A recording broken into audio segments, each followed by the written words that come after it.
처음인 거 맞냐? 그가 아기에 찬 미소로 물었습니다. 제 옷 속 깊이 손을 넣으며 말을 이었습니다. 그래야 재미있지. 순수한 게 좋거든. 저는 혀를 깨물고 죽고 싶었습니다. 그 순간 입안에 고인 쇳빛 피맛이 아직도 생생합니다. 안녕하세요. 바람에 실린 사연입니다. 구독과 좋아요, 알람 설정은 큰 힘이 됩니다. 그날 아침 라디오에서 흘러나온 다시 만날 날이 온다면이란 노래가 내 심장을 덜컥 내려앉게 했습니다. 북한을 떠난 지 20여 년이 지났지만 간혹 이렇게 예상치 못한 순간에 과거의 기억들이 거센 파도처럼 밀려옵니다. 창문 너머로 보이는 서울의 봄볕은 따스했지만 내 마음속에는 차가운 바람이 불었습니다. 어머니가 가끔 콧노래로 흥얼거리던 그 노래가 라디오에서 흘러나올 때마다 가슴 한구석이 아려옵니다. 손님 없는 분식집에 홀로 앉아 나도 모르게 뜨거운 눈물이 볼을 타고 흘러내렸습니다. 저는 고수키입니다. 올해 51살이 된 평범한 여자죠. 적어도 지금은 그렇습니다. 하지만 제 삶의 시작은 결코 평범하지 않았습니다. 서울 변두리 작은 골목길에 자리 잡은 수키네 분식을 운영한 지도 어느덧 10년이 넘었습니다. 아침 일찍 일어나 반죽을 준비하고 양념장을 만들고 가게 문을 여는 일상이 저를 지탱해 주었습니다. 그렇게 하루하루를 살아가며 과거의 기억들을 조금씩 묻어왔습니다. 하지만 이런 노래 한 곡으로도 모든 것이 다시 생생하게 떠오르는 걸 보면 아직 완전히 치유된 건 아닌가 봅니다. 북한의 함경북도 작은 마을에서 태어난 저는 일견 평범한 가정에서 자랐습니다. 아버지는 지역 공장의 기술자로 어머니는 농장에서 일하는 노동자였습니다. 당시 북한에서는 평범하다는 것이 얼마나 큰 축복인지 모릅니다. 눈에 띄지 않고 당의 감시망에서 벗어나 조용히 살아가는 것, 그것이 우리 가족의 가장 큰 바람이었으니까요. 눈이 많이 내리던 날, 우리 가족은 방 안에 모여 석유난로 앞에서 따뜻한 시간을 보내곤 했습니다. 어머니가 손수 만든 옥수수엿을 나눠 먹으며 동생과 함께 웃던 그 소소한 행복이 얼마나 귀중한 것이었는지 그때는 몰랐습니다. 매서운 추위 속에서도 가족이 모여 있다는 것만으로 따뜻했던 그 시간들이 지금 생각하면 가장 행복한 순간이었습니다. 하지만 그 평온한 일상은 제가 20살이 되던 해에 산산조각 났습니다. 그날도 평범한 저녁이었습니다. 저는 저녁 준비를 돕고 있었고 16된 동생은 학교 숙제를 하고 있었습니다. 갑자기 문을 두드리는 소리가 들렸습니다. 어머니가 문을 열자 군복을 입은 두 남자가 서 있었습니다. 한 남자의 모자에 달린 배지만 봐도 그가 보위부 소속이라는 것을 알 수 있었습니다. 김동문의 딸이 여기 사는 게 맞소? 그들이 냉랭한 목소리로 물었습니다. 아버지가 허리를 굽히며 대답했습니다. 네, 맞습니다, 동지님. 무슨 일이십니까? 그 순간 아버지의 표정이 사색이 되는 것을 보았습니다. 저는 그때까지 누구에게도 저렇게 굽신거리는 아버지의 모습을 본 적이 없었어요. 항상 당당하고 자존심 강했던 아버지였는데 그 순간만큼은 완전히 다른 사람 같았습니다. 그들이 무언가를 속삭이자 아버지의 얼굴이 하얗게 변했습니다. 수키야, 내 방에 들어가 있으렴. 아버지가 떨리는 목소리로 말했습니다. 저는 불안한 마음으로 방에 들어갔지만 얇은 벽을 통해 그들의 대화가 들렸습니다. 김동지, 이건 영광스러운 일이요. 당신 딸이 선택받은 거요. 장철 동지가 마음에 들어했다고 하니 거절했다간 당신 가족 모두 고생길이 뻔하지 않소? 어머니가 흐느끼는 소리가 들렸고 아버지는 무언가를 애원하는 것 같았습니다. 동지, 제발. 우리 딸은 아직 어립니다. 내일 저녁 6시 준비시켜 놓으시오. 차가 올 것이오. 군인의 목소리는 더 이상의 논쟁을 허용하지 않았습니다. 그날 밤 군인들이 떠난 후 어머니는 아무 말 없이 저를 꼭 안아주셨습니다. 그 따뜻한 품에서 어머니의 심장이 미친 듯이 뛰는 것을 느낄 수 있었습니다. 그때는 몰랐습니다. 그 포옹이 어머니의 마지막 저항이었다는 것을. 무슨 일이에요, 엄마? 제가 떨리는 목소리로 물었습니다. 어머니는 한참을 말없이 저를 안고 계시다가 겨우 입을 열었습니다. 수키야, 내일 널 데리러 올 거다. 장동지라는 분이 널 보고 싶어 하신대. 장동지요? 저를요? 왜요? 저는 당황스러워 물었습니다. 그건 어머니는 말을 잇지 못하고 울음을 터뜨리셨습니다. 그날 밤 저는 혼란스러움과 두려움 속에서 뒤척였습니다. 장동지라는 사람이 왜 저를 보고 싶어 하는지, 그리고 왜 우리 가족이 그렇게 두려워하는지 이해할 수 없었습니다. 하지만 다음 날 모든 것이 분명해졌습니다. 다음 날 아침 어머니는 오래된 장롱에서 자신의 가장 소중한 옷을 꺼내셨습니다.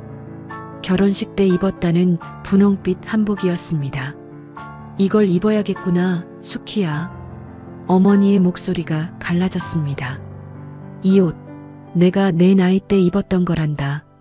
내가 태어나기도 전이지. 저는 영문도 모른 채 어머니가 시키는 대로 그 옷을 입었고 평소에는 할 생각도 못했던 화장도 했습니다. 어머니는 제 머리를 정성껏 빗어주며 떨리는 손으로 비녀를 꽂아주셨습니다. 예쁘게 입고 가렴. 그리고 항상 웃어야 해. 알았지? 어머니의 목소리에는 절박함이 묻어 있었습니다. 무슨 일이 있어도 살아만 있으면 돼. 우리는 너를 기다릴게. 어머니의 말에서 저는 제게 닥칠 운명이 결코 좋지 않다는 것을 느꼈습니다. 가슴이 철렁 내려앉았지만 그래도 제가 무엇을 위해 준비되고 있는지 정확히 알지 못했습니다. 저녁 무렵 약속된 시간에 검은색 승용차 한 대가 우리 집 앞에 멈췄습니다. 북한에서 개인용 승용차는 최상위층만 소유할 수 있는 것이었습니다. 차 안에서 내린 남자는 제게 말없이 고개를 끄덕였고 저는 공포에 질려 그 차에 올랐습니다. 어디로 가는지 무슨 일이 벌어질지 알 수 없었습니다. 다만 이날이 제 인생의 전환점이 될 것이라는 불길한 예감만이 가슴을 짓눌렀습니다. 차가 멈춘 곳은 마을에서 조금 떨어진 산기슭에 위치한 커다란 저택이었습니다. 그곳은 지역 고위 간부 장철의 별장이었습니다. 현관문을 열자 호화롭게 꾸며진 내부가 눈에 들어왔습니다. 당에서는 모두가 평등하다고 했지만 이곳은 마치 다른 세계 같았습니다. 주민들이 식량 배급을 받기 위해 줄을 서던 그때 이런 곳이 존재했다니 충격적이었습니다. 안내를 받아 들어간 방에는 큰 침대가 있었고 테이블 위에는 외국산 술병들이 줄지어 놓여 있었습니다. 서랍장 위에는 남한 드라마 DVD들도 보였습니다. 주민들에게는 금지된 물건들이었죠. 심장이 미친 듯이 뛰었고 무언가 끔찍한 일이 일어날 것이라는 예감에 온몸이 떨렸습니다. 시간이 얼마나 흘렀을까?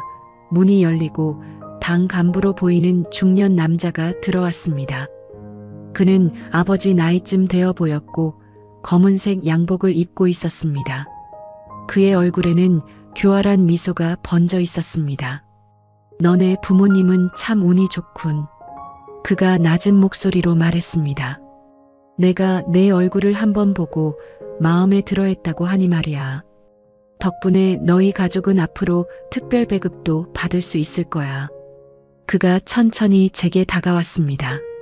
술 냄새가 코를 찔렀고 그의 숨결이 제 뺨에 닿을 때마다 소름이 돋았습니다. 그가 제 몸을 더듬기 시작했을 때 마치 온몸에 벌레가 기어가는 느낌이었습니다. 처음인 거 맞냐? 그가 아기에 찬 미소로 물었습니다.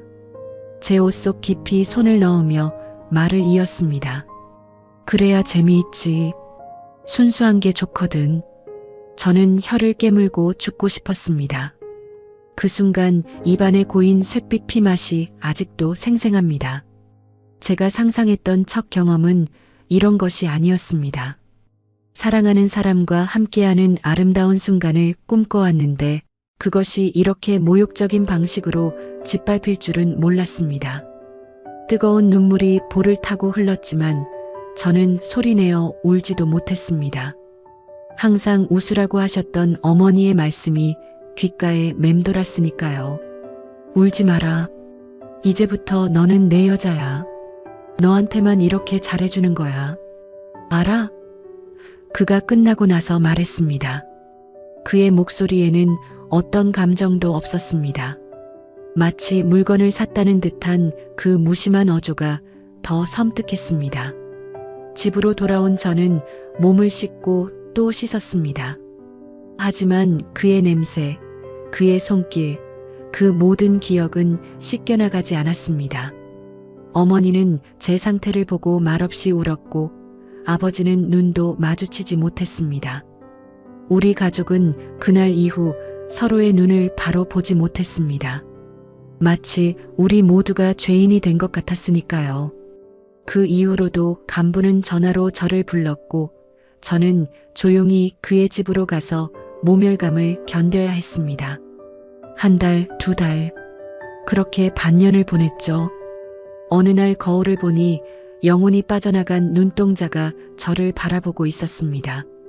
더 이상 예전의 수키가 아니었습니다. 웃음도 꿈도 모두 사라진 채 단지 숨만 쉬는 껍데기만 남았습니다. 수키야, 밥 좀 먹으렴. 어머니가 걱정스럽게 말씀하셨습니다. 이렇게 굶으면 병나. 하지만 저는 아무 맛도 느끼지 못했습니다. 모든 음식이 제처럼 입안에서 씹혔고 목 넘김도 힘들었습니다. 몸도 마음도 점점 말라가는 것 같았습니다. 지금 분식집에 앉아 그 시절을 회상하니 다시 온몸에 소름이 돋습니다. 창밖으로는 봄비가 내리기 시작했고 라디오에서는 다른 노래가 흘러나오고 있었습니다. 하지만 저는 여전히 그 노래의 가사에 갇혀 있었습니다. 다시 만날 날이 온다면 그때는 몰랐습니다. 그 노래가 제 인생에서 예언과도 같은 의미를 갖게 될 줄은요. 분식집 문이 열리고 고등학생 몇 명이 들어왔습니다. 저는 얼른 눈물을 닦고 환한 미소로 그들을 맞이했습니다. 어서 오세요. 떡볶이 드릴까요? 제 목소리는 평소와 다름없이 밝게 들렸습니다. 하지만 마음속에는 여전히 그 20살 소녀가 울고 있었습니다. 30년 전으로 거슬러 갑니다. 옆집 은희 엄마가 하는 이야기를 우연히 들었습니다. 빨래터에서 다른 아주머니와 속삭이듯 나누는 대화였습니다. 수키는 고위 간부라서 그래도 신사적인 거야. 왜 알지? 은희 엄마가 목소리를 낮추며 말했습니다. 순자는 개망나니 같은 놈들이 만신창이를 만들어놨어. 3명이서. 에휴. 다른 아주머니가 얼른 주변을 둘러보며 말했습니다. 쉿. 새어나가면 우리 다 죽어. 알지? 순자. 그러고 보니 마을에서 예쁘기로 소문났던 순자가 보이지 않은 지 꽤 됐다는 생각이 들었습니다. 가끔 그녀의 집 앞을 지나갔지만 항상 문이 굳게 닫혀 있었습니다. 소문에 의하면 그녀는 병이 나서 외지로 치료를 받으러 갔다고 했습니다. 하지만 이제 저는 그 병이 무엇인지 짐작할 수 있었습니다. 마을의 많은 여자들이 저와 같은 처지였다는 것을 그제야 알게 됐죠. 아무도 말하지 않았을 뿐입니다. 말하면 죽으니까요. 혹은 정치범 수용소로 끌려가 더 끔찍한 일을 당하니까요. 그곳에서는 온 가족이 함께 고통받는다는 소문이 있었습니다. 누군가 정치적인 죄를 지으면 3대가 함께 처벌받는다는 북한의 연좌제. 그것이 우리를 침묵하게 만들었습니다. 어느 날 저는 또 부름을 받고 그의 집으로 갔습니다. 이제는 저항하거나 소름 끼치지도 않았어요. 그저 껍데기만 그곳에 가는 느낌이었죠. 하지만 그날은 평소와 달랐습니다. 방에 들어서자 간부 외에 또 다른 남자가 있었거든요. 처음 보는 남자였는데 그 역시 당 간부로 보였습니다. 간부들의 특징적인 배지를 달고 있었고 비싼 양복을 입고 있었으니까요. 저는 즉시 이상함을 감지했습니다. 심장이 격렬하게 뛰기 시작했고 온몸이 굳어버렸습니다.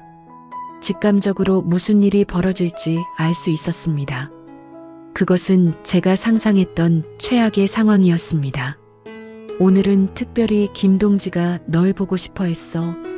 장철 간부가 말했습니다. 나는 그를 실망시키고 싶지 않거든. 우리가 좋은 친구니까 말이야. 하지만 제가 겨우 말을 꺼냈습니다. 조용히 해. 내가 할 일은 그저 순종하는 것뿐이야. 그의 목소리가 차갑게 변했습니다. 아니면 내 가족이 내일 아침에 어디로 끌려갈지 모르지. 간부 앞에서 저는 성노예처럼 그 낯선 남자와 관계를 해야 했습니다. 간부는 담배를 피우며 우리를 보며 껄껄 웃었죠. 그의 웃음소리는 마치 지옥에서 들려오는 악마의 소리 같았습니다. 제 영혼이 완전히 부서져 내리는 소리도 같이 들리는 것 같았습니다. 잘했어, 수키. 모든 것이 끝나고 간부가 말했습니다. 넌 정말 쓸모있는 여자야. 저는 그날 이후로 정신이 나가 있었습니다. 집에 돌아와서도 멍한 상태로 하루 종일 벽만 바라보곤 했습니다. 살고 싶은 생각이 없었어요. 아무리 목욕을 해도 제 안에 검은 물체가 있는 기분이었습니다. 더러움이 뼛속까지 스며든 것 같았습니다. 어떤 날은 밤새 잠을 이루지 못하고 떨기만 했습니다. 악몽에 시달렸고 작은 소리에도 놀라 깼습니다. 어느 날 밤 비가 세차게 내리고 있었습니다. 빗소리가 제 생각을 덮어주는 것 같아 조금은 위안이 됐습니다. 그날 저는 결심했습니다. 도망갈까 생각했지만 제가 도망가면 엄마, 아빠, 제 동생은 몰살당할 것이 분명했습니다. 하지만 이대로 살아갈 수도 없었습니다. 죽음이 유일한 탈출구처럼 느껴졌습니다. 제가 부엌에서 칼을 들고 있을 때 어머니가 들어오셨습니다. 언제나 그러셨듯 어머니는 직감적으로 제 마음을 아셨나 봅니다. 어머니는 말없이 제 손에서 칼을 빼앗고 저를 꼭 안아주셨습니다. 살아야 해, 수키야. 어머니가 속삭이셨습니다. 언젠가 이 지옥에서 벗어날 날이 올 거야. 그때까지 버텨야 해. 약속해줘. 그 말에 저는 어머니의 품에 안겨 엉엉 울었습니다. 그동안 참아왔던 모든 슬픔과 고통이 한꺼번에 터져나왔습니다. 어머니도 저와 함께 울었습니다. 그날 밤 우리는 서로를 붙잡고 아침까지 울었습니다. 그것은 어쩌면 저를 살린 밤이었는지도 모릅니다. 그러던 어느 날 뜻밖의 소식이 들려왔습니다. 남한 서울에서 공연을 하게 되어 안내원이 필요하다는 소식이었습니다. 북한 문화공연단이 서울에서 열리는 합동공연에 참여하게 되었고 외모와 말솜씨가 좋은 젊은 여성들을 뽑고 있었습니다. 사실 이것은 정치적인 선전의 일환이었습니다. 남한 사람들에게 북한의 아름다운 이미지를 보여주기 위한 것이었죠. 저는 즉시 지원했습니다. 이것이 제가 그 지옥에서 벗어날 유일한 기회처럼 느껴졌습니다. 물론 남한에 도착해서 도망칠 생각은 아니었습니다. 그런 위험한 생각은 상상조차 할 수 없었습니다. 다만 잠시라도 그 간부의 소나기에서 벗어나고 싶었을 뿐입니다. 놀랍게도 저는 선발되었습니다. 제 외모와 말솜씨가 좋다는 평가를 받았고 무엇보다 간부의 여자라는 지위가 제게 특혜를 준 것 같았습니다. 참으로 아이러니한 일이었습니다. 저를 괴롭히던 바로 그 상황이 제게 탈출구를 제공한 것이니까요. 2002년 가을, 저는 발탁되어 그 지옥에서 잠시나마 탈출할 수 있었습니다. 제가 평양을 떠나기 전날 밤 장철 간부가 저를 불렀습니다. 저는 떨리는 다리로 그의 집을 찾아갔습니다. 서울에 가게 됐다며? 그가 물었습니다. 네. 제가 조용히 대답했습니다. 임무를 잘 수행하고 돌아와. 그가 말했습니다. 돌아오면 더 좋은 대우를 해주마. 저는 고개를 숙였습니다. 그의 말은 명백한 위협이었습니다. 도망치지 말라는 경고였죠. 그날 밤 그는 평소보다 더 폭력적이었습니다. 마치 제가 도망칠까 두려워 자신의 소유물에 더 강하게 낙인을 찍는 것 같았습니다. 다음 날 아침 저는 몸 곳곳의 멍과 상처를 가리기 위해 긴 소매 옷을 입었습니다. 어머니는 제 상태를 보고 눈물을 참으셨습니다. 그리고 마지막으로 제게 당부하셨습니다. 수키야, 조심해라. 그리고 혹시 기회가 생기면. 어머니는 말을 멈추셨습니다. 그 이상은 입 밖에 내기에도 너무 위험한 말이었으니까요. 저는 고개를 끄덕였습니다. 어머니의 말을 이해했습니다. 하지만 정말로 그런 선택을 할 수 있을지는 확신할 수 없었습니다. 제가 도망친다면 가족들은 어떻게 될까요? 그 생각만으로도 등골이 오싹했습니다. 생전 처음 타는 비행기, 창문 너머로 보이는 구름들은 마치 꿈결 같았어요. 혹시 이대로 하늘에서 떨어져 죽으면 어떨까? 그런 생각까지 했습니다. 하지만 제 운명은 다른 곳으로 저를 이끌고 있었습니다. 서울 공연장은 북한과는 전혀 다른 세계였습니다. 화려한 불빛, 세련된 사람들, 그리고 자유로운 분위기.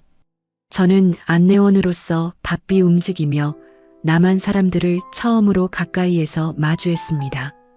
그들은 제가 상상했던 것과는 달랐습니다. 북한에서는 남한 사람들이 모두 가난하고 미국의 억압에 시달린다고 배웠는데 현실은 정반대였습니다. 그들은 풍요롭게 살고 있었고 자유롭게 의견을 표현했습니다. 공연장 안은 화려한 조명으로 가득했고 사람들은 각자 다른 스타일의 옷을 입고 있었습니다. 북한에서는 상상할 수 없는 다양성이었습니다. 여성들은 화려한 화장과 다양한 머리 스타일을 하고 있었고 남성들도 개성 있는 옷차림을 하고 있었습니다. 그들이 자유롭게 웃고 대화하는 모습을 보며 저는 깊은 충격을 받았습니다. 이것이 진짜 세상의 모습이라면 제가 살아온 곳은 무엇이었을까요? 저희 공연단은 철저한 감시 속에 있었습니다.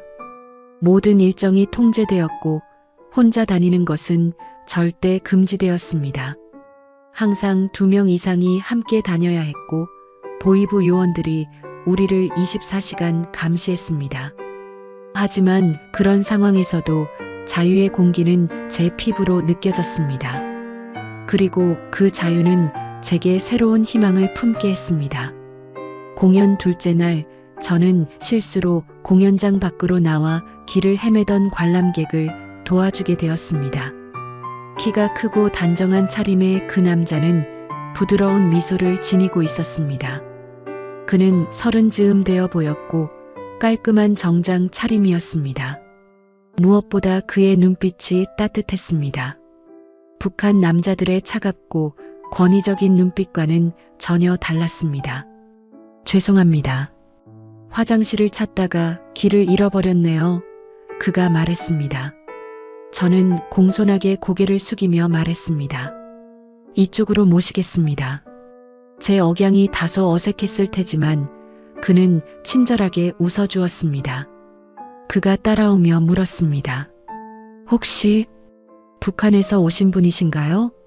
제 심장이 쿵 내려앉았습니다. 감시자들이 이런 대화를 들으면 큰일 날 테니까요. 주변을 급히 살펴보니 다행히 감시자들은 보이지 않았지만 여전히 불안했습니다. 저는 아무 말 없이 고개만 살짝 끄덕였습니다. 저는 최진수라고 합니다. 30살이죠. 그가 자신을 소개했습니다. 저보다 10살이나 많은 남자였습니다. 그의 목소리는 편안했고 제게 어떤 위협도 느껴지지 않았습니다. 고수키입니다. 제가 작은 목소리로 대답했습니다. 진수 씨는 살짝 놀란 듯 했지만 곧 미소를 지었습니다. 고향이 어디신가요? 이런 질문은 위험했습니다. 북한 사람들은 남한 사람들과 개인적인 대화를 나누는 것이 금지되어 있었고 특히 고향이나 가족에 대한 정보는 절대 공유하지 말라는 교육을 받았습니다. 하지만 어쩐지 이 사람에게는 거짓말을 하고 싶지 않았습니다. 함경북도입니다. 제가 조심스럽게 말했습니다. 그가 갑자기 슬픈 표정을 지었습니다. 저희 어머니도 그곳 출신이세요. 분단 전에 월남하셨지만 항상 고향을 그리워하셨어요. 그 순간 저희 사이에 묘한 연결고리가 생긴 것 같았습니다. 같은 고향의 인연이라고 해야 할까요?